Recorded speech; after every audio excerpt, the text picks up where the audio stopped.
Hi friends, എല്ലാവർക്കും എൻ്റെ YouTube ചാനലിലേക്ക് സ്വാഗതം. ഇന്നത്തെ ഒരു ബ്രേക്ക്ഫാസ്റ്റ് റെസിപ്പിയാണ് നീർദോശയും മുട്ട റോസ്റ്റും. എങ്ങനെയാണ് ഉണ്ടാക്കണമെന്ന് നോക്കാം. നീർദോശ ഉണ്ടാക്കാനായിട്ട് തലേദിവസം കുതിർത്ത് വെച്ച പച്ചരി ഒട്ടും തരിയില്ലാതെ അരച്ചെടുക്കാം. നീർദോശയ്ക്കുള്ള മാവ് നല്ല ലൂസായിരിക്കണം. അതിനാവശ്യമുള്ള വെള്ളം ഒഴിച്ച് ബാറ്റർ ഇതുപോലെ ലൂസാക്കി എടുക്കുക. ഇനി നമുക്ക് ദോശ ഉണ്ടാക്കാം. ദോശ ഉണ്ടാക്കാനായിട്ട് ഇരുമ്പിൻ്റെ ദോശക്കല്ലാണ് വെക്കുന്നത്. ഇരുമ്പിൻ്റെ ദോശക്കല്ലിൽ ഉണ്ടാക്കുമ്പോഴാണ് പെർഫെക്റ്റ് ആയിട്ട് വരാറുള്ളൂ.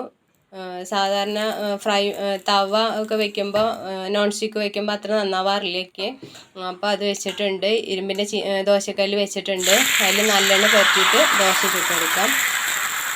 ആദ്യമായിട്ട് ഞാൻ നീർദോശ കഴിച്ചത് കല്യാണം കഴിഞ്ഞ് മലപ്പുറത്ത് വന്നപ്പോഴാണ്.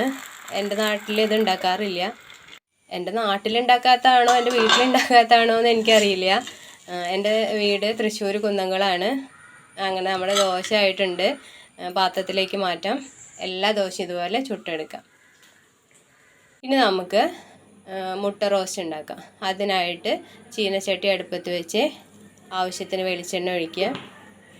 അതിലേക്ക് ഒരു കഷ്ണം ഇഞ്ചി ചെറുതായി അരിഞ്ഞതും വെളുത്തുള്ളി ചതച്ചതും കുറച്ച് പച്ചമുളകും 2 എണ്ണം മതി, കറിവേപ്പിലയും കൂടി ഇട്ട് നല്ലപോലെ വഴറ്റുക. ഒരുപാട് ബ്രൗൺ ആവുമൊന്നും വേണ്ട. ആ പച്ചമണം ഒന്ന് മാറി കഴിഞ്ഞാൽ അതിലേക്ക് സവോള അരിഞ്ഞത് ചേർക്കാം. ഒരു മീഡിയം സൈസ് സവോള 4 എണ്ണമാണ് എടുത്തിരിക്കുന്നത്. വലുതാണെങ്കിൽ 3 എണ്ണം മതി. അതും കൂടി ഇട്ട് നല്ലപോലെ വഴറ്റണം. ഇപ്പോൾ സവോളയൊക്കെ വേഗം വഴറ്റി കിട്ടാൻ വേണ്ടിയിട്ട് ഉപ്പിട്ട് അടച്ചു വെക്കണം എന്നൊക്കെ എല്ലാവർക്കും അറിയണ കാര്യമാണ്. എന്തായാലും അങ്ങനെ അങ്ങനെ ചെയ്താൽ വേഗമായി കിട്ടും. അപ്പോൾ നമുക്ക് എല്ലാ സവോളയും കൂടിയിട്ട് ഇതിലിടാം. ഇട്ടിട്ട് വഴറ്റാം. ഉപ്പും കൂടി ഇട്ട് കുറച്ച് നേരം അടച്ചു വയ്ക്കാം. സവോള ഏകദേശം കളറൊക്കെ മാറി വന്നിട്ടുണ്ട്. ഇനി ഇതിലേക്ക് തക്കാളി കൂടി ചേർക്കാം. തക്കാളിയും ഒന്ന് വഴറ്റിയതിന് ശേഷം അടച്ചു വയ്ക്കാം. ഇതും തക്കാളിയും നല്ല വെന്ത് കുഴഞ്ഞ് കിട്ടണം. എന്നാലാണ് നമ്മുടെ പൊടികൾ ചേർക്കാൻ പറ്റുള്ളൂ. എന്നാലേ കറിക്കും ടേസ്റ്റ് ഉണ്ടാവുള്ളൂ. തക്കാളി നല്ല കുഴഞ്ഞ് കിട്ടണം. തക്കാളിയൊക്കെ വെന്ത് നല്ല കുഴഞ്ഞ് കിട്ടിയിട്ടുണ്ട്. ഇനി നമുക്ക് പൊടികളൊക്കെ ചേർക്കാം.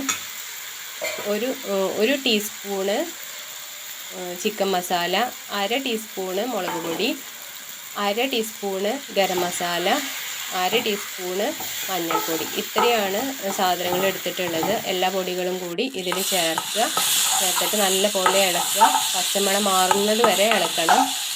പച്ചമണമൊക്കെ മാറി വരുമ്പോൾ അതിലേക്ക് കുറച്ച് വെള്ളം ഒഴിക്കുക. ആവശ്യത്തിനുള്ള വെള്ളം ഒഴിച്ചാൽ മതി.